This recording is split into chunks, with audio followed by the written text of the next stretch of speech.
Hi, Cancer moons. Hi, sweetheart. Hi, baby. Oh, I just wish I could give you a little hug. Well, feel my virtual hug just like this. Welcome back to Naturally Lit. I'm going to be talking about your moon placement. Of course, this is just one aspect in astrology. Go to astro.com or astroseek or astrotheme.com and get your natal chart. You need your birth time, your birth location, and your birth date so you can get the full story, baby, of who you are. But today I'm going to talk about your moon sign. Now, if it's below the horizon, it's going to be more of an internal, thing that you're going to be dealing with, and if it's above the horizon and you need external energies to deal with it. All right. So, with that being said, the moon is your planet, Cancer. So the moon is traditionally ruled by Cancer. Cancer is a water sign. It's cardinal, so that means that it can start things. Okay. Stirring emotions, setting the vibe, setting the energy is what Cancer is all about, okay? Following the vibe. It's like more like setting, not even following, more like setting the vibe and setting the intuition, you know what I'm saying? And the moon is how we were nourished or malnourished in our lives, okay? And depending on how your moon is placed, which house it's in, especially if you have Cancer in the 8th house, you know, that's a very power-driven, power dynamic, emotional situation.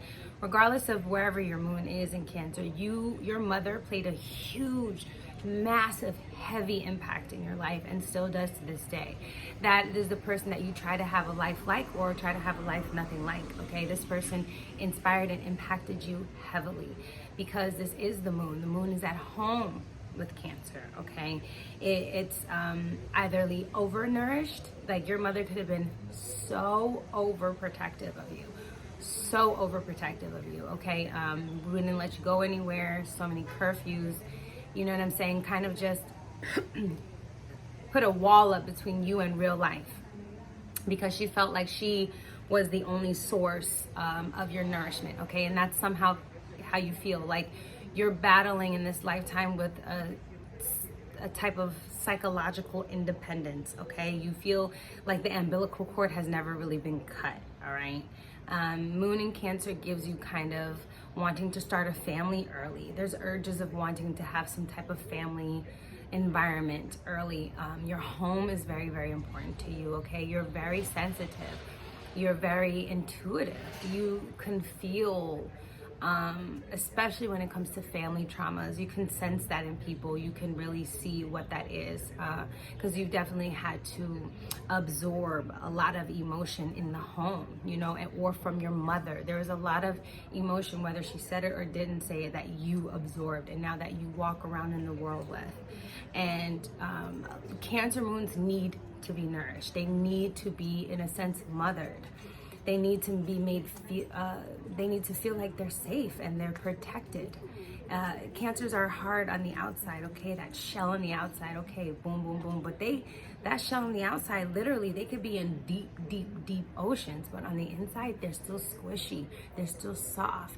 So Cancers go through a lot. They have a very emotional life, emotional-filled life, a very watery life, okay? This is why Moon in Cancers, they may have a tendency to have big eyes or they cry a lot, okay? Even if it's out of frustration and anger, it might not even be out of sadness, but purely frustration, and they just start crying and they just never understand why, you know, because your emotions, you're water. You are 75% water and then more water on top of that. And then in addition to that, you can pick up on other people's emotional situations, you know. That's what makes people either trust you or don't trust you. But at the same time, a Cancer can be low vibrational, can be really petty, use the shit that they know about you from your childhood and try to use it as ammo against you, you know, type of thing.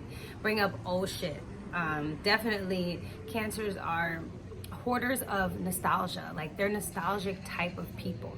They depend on the past, like they relive the past all the time. So sometimes it's hard dealing with the Moon in Cancer, especially if they've been cheated on or lied to, things like that, you know, if they've been in abusive relationships, because they tend to have flashbacks a lot. they tend to just go back into their past lives, and it's hard for them to let go. You know, it's not a fixated sign, but because they're so emotional, and the moon does move every 2.5 days, it's, you know, they have a lot of emotional triggers, and the world that we live in is very emotionally stimulated. You know, the music, the art, the movies, the TV, and all that kind of stuff does pull and push on these triggers. So Cancer moons are highly sensitive. They're highly just, they know what it's either like to be nurtured, or they don't know what it's like to be nurtured. And a lot of the times Cancer moons will draw in Capricorn type people, and they will realize that maybe their mother's smothering, okay, because there was like some kind of smothering element here, even if it was in a negative sense, that their mother's smothering is that they do want and desire something like that. Okay, so a lot of the times, especially with a moon in Cancer man, you know, he needs to be cuddled. Like, Cancer moon people want to be cuddled and kissed, and they want to be sensitive, and they want to be vulnerable. They want to be able to do that. Because the thing is, they know that wherever their heart is where their home is, and that's what they're trying to nurture and nourish day in and day out, with whatever information and events and circumstances and opportunities and struggles that they go through. So this is why these people are very loyal, okay, super protective of they're very private people, okay. Any water house is essentially very private, but Cancer is super private, because there is some type of, you know, salt in the wound type of effect. You know, if you know my triggers and my vulnerabilities, you could demolish me. This is kind of what Cancers feel like. You know, this is why when they commit, they're in long-term commitments. Moon and Cancer people don't necessarily leave because you cheated. You know, they are devoted to making things work, at the detriment to their own selves, at the detriment to their own wants, needs, and desires. You know, Cancer moons need to stop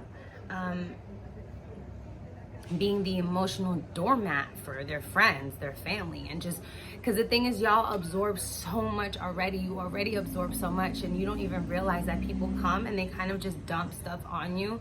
And if you don't have practices like, you know, having sage and Palo Santo and prayer, meditation, or writing, or something that is able to move that emotion out of you, you're gonna be overly sensitive. You're gonna be overly moody, you know, and then people are gonna say that, oh my God, you cry all the time, or oh my God, you do this all the time, or you just complain, or whatever, you know, you whine. Like, Moon and Cancer people can be very whiny people, because they don't know how to let go of the past.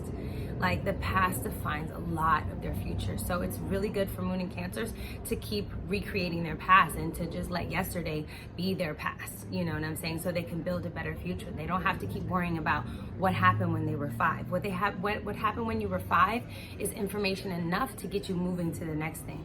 It's not who you always have to continue to be. It is a part of who you are, and you continue building on that.